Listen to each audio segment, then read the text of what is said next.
Okay, in our next video, we're going to talk about the electromagnetic spectrum. So in the previous video, I gave you the background on the we reviewed the atomic theories that we had talked about prior and came up and also identified what the issue was with Rutherford's model. Primarily that his model of the atom was not consistent with what one would expect to see using the rules of classical physics.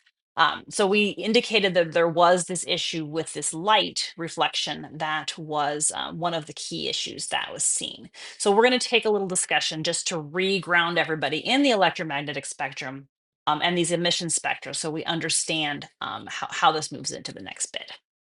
Okay, boom. There we go. Okay, so starting with the electromagnetic spectrum, let's just remember that this is a series of waves. So light is energy. Energy travels in waves, and light is one part of this electromagnetic radiation. So electromagnetic waves, and here it is. There's some pictures in a second. There, we'll come back to that in a moment. Are defined by wavelength and frequency. So this is on the test. So do pay attention to that.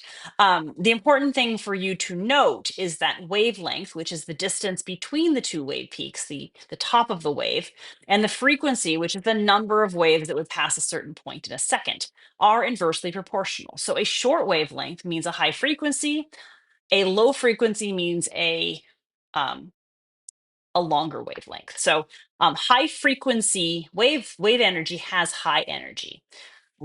A lower frequency would then be a lower energy. So this spectrum is everything from one end to the other. These are things we're used to seeing, and we only really see the visible light.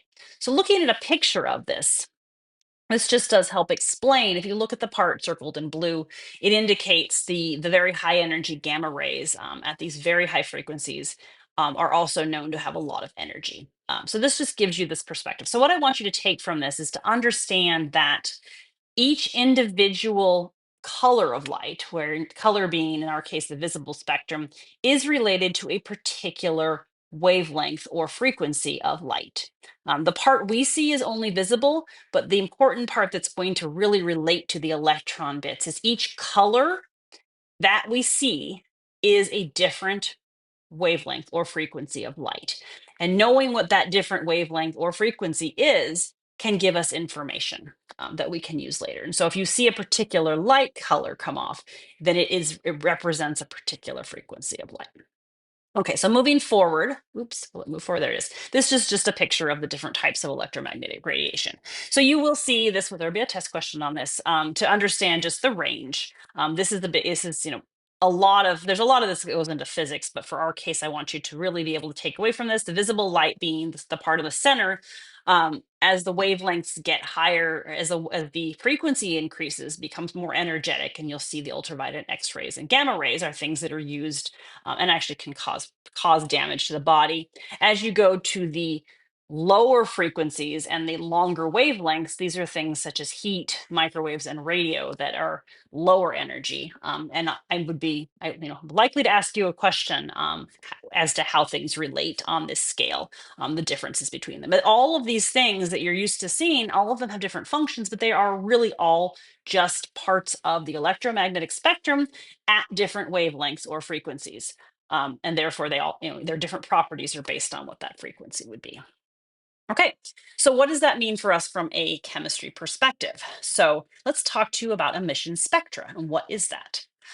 So just for grounding back to the rainbow concept, if you pass white light through a prism, you've all seen this happen before, this works with raindrops as well, you get to see a continuous spectrum of all the colors of the rainbow. It's quite pretty. We've seen rainbows in the sky. You've all probably played with prisms or other situations that will split the light. And it's basically taking that light and each wavelength or frequency will travel at a different rate, and that light then gets split apart as it goes through that prism, and it allows you to see it as a band of color instead of all the colors combined. So white light is simply just a mixture of all the colors put together, and when you split them apart, then you get to see all of them, and it's quite pretty.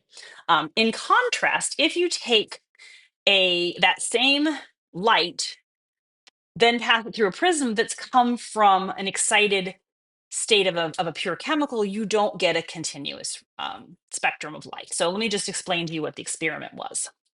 So, for example, you take a gas, you put it in a tube, and you heat that up with electricity. You will get that electricity to glow, or you will get the gas to glow if you put enough energy in it. When that gas glows, you can take the light that comes off that glass and use the same experiment where you take it through a slit and then you run it through a prism and you would split it up. So you would have expected that if that was light, it would split up similar to a prism. But what's happened is that you're only going to see 3 to 4 different distinct colors that show up as opposed to a continuous spectrum.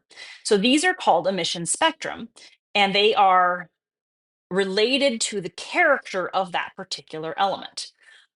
So what's happening is that you, as I said, for this slide, what you're seeing is you're only seeing color and energy and light at specific discrete wavelengths. So if you recall back to the discussion of the electromagnetic spectrum, I told you that each individual color on that spectrum is a different frequency or wavelength of light. And so what we're seeing is that the different colors that come off of this particular element are discrete and individual wavelengths of light as opposed to all of the continuum. And this is a big deal, which you don't, I'll explain to you why. Okay. So this, just to remind you what the emission spectrum will show you the difference between a white light spectrum, hydrogen, helium, and neon. And you can see each different chemical gives off a specific spectrum. This is actually a fingerprint. The presence of these spectra are indicating that something interesting is happening at with these particular elements that is different from what you would expect based simply on classical physics. Okay, so let's take this to what do we do with this information and why do we care?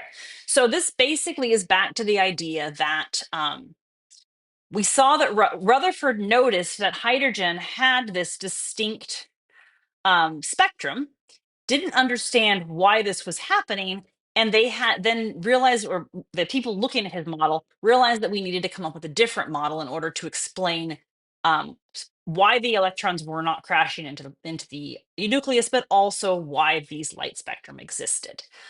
So as before we jump into the next level, I'm going to pause this video and then start the next one.